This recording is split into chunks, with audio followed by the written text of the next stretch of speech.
Hello everyone. It is Sunday here in Northwest Arkansas and it was a beautiful day today, so I went outside and played in the dirt a little bit. And yesterday we went for a hike with my girls, and so I had taken a couple days off, not really done anything in my sewing room, doing some other family stuff. So getting back at it, starting up with the Andromeda B2 foundation papers. And so you can see that I'm getting started here. I've got my foundation papers. You want to make sure that you get them rolled up. They're really long this time, and so you want to keep that excess out of the way so that it doesn't catch on the throat of your machine. It's not cumbersome. You're not fighting with that while you're trying to sew. Let's see. So you are going to start with B2-1 and B2-2. So you want to get those out. I've got those here. Turn this around to the sew side. And you can see on these that these actually have an alternate one cut line.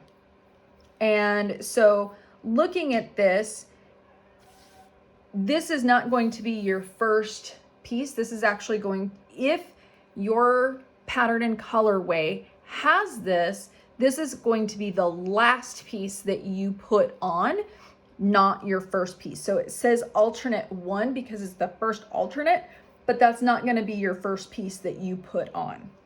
We want to put these two pieces on first. If you tried to do this one first and then put this one on, it would make this third one impossible, because then you would have this weird little Y seam that would not work. So you want to make sure that we're doing B2-1 and B2-2 here as our first two pieces.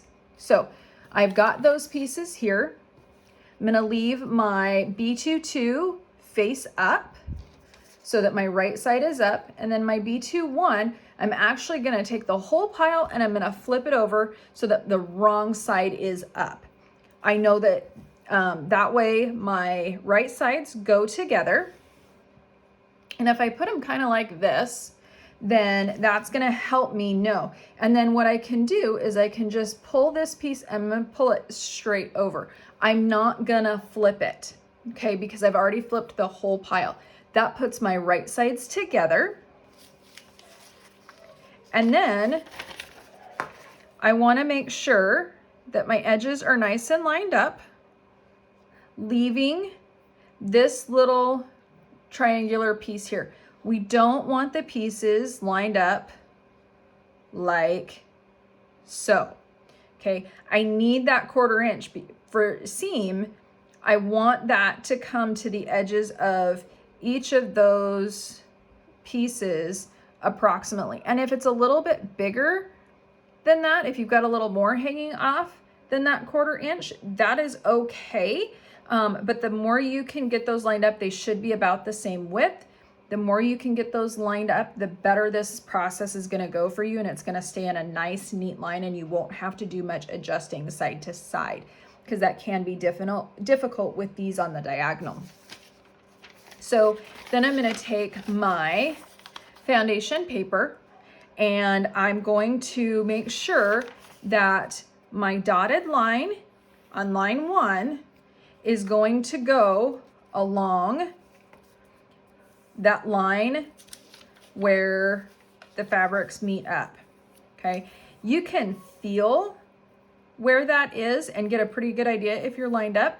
I also want to make sure this B2-1 piece is going to go within this dotted line area here. And so I want to make sure that I'm about equal on either side, not getting off on one side or the other, so that I don't accidentally pull it too far.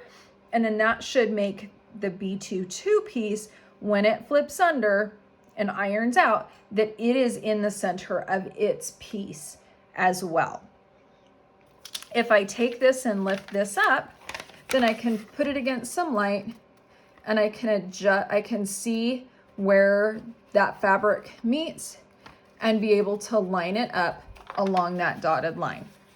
Okay, but I want to make sure that my B2 piece, my first piece, is against my paper, wrong side to the paper. And that's going to help me get those pieces in the correct spot for where it needs to be. Okay, so you can see that I have one already stitched, opened up. It's nice and in line for where it needs to be. So then I can take my template piece. I'm going to unroll this at least 1, 2 if I need to.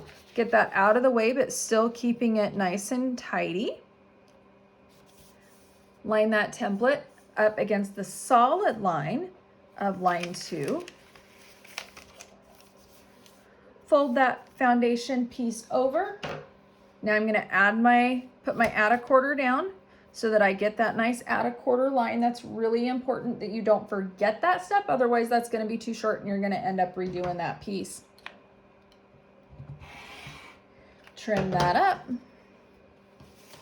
And then I'm ready for piece number 3. And then just remember that that next piece, all the rest of these, you're not going to flip them over. You're going to keep it right side up. And you're going to take your foundation piece and put on top. And then you want to make sure that you have it overlapping a little bit, and I can probably do a little bit more.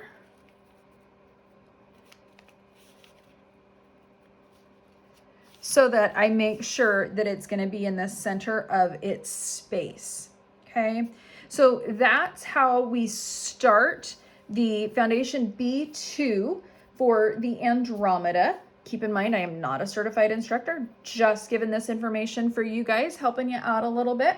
I'm gonna keep sewing on these. Make sure that you have your everything lined up, your pieces of fabric that you've cut in order for what you're gonna do. Do all of one piece, iron it, then cut it, trim it up, then do all of your next piece. Don't try to skip ahead and do, 3 or 4, or maybe get 1 whole one done or 2 or 3 whole one done and then try to go back. It's really best, it's most efficient and will keep you the most organized and less likely to make mistakes. If you do one piece, go all the way through the process, then do the next piece. I hope you guys have a great day wherever you're at, whatever you're doing, and happy sewing.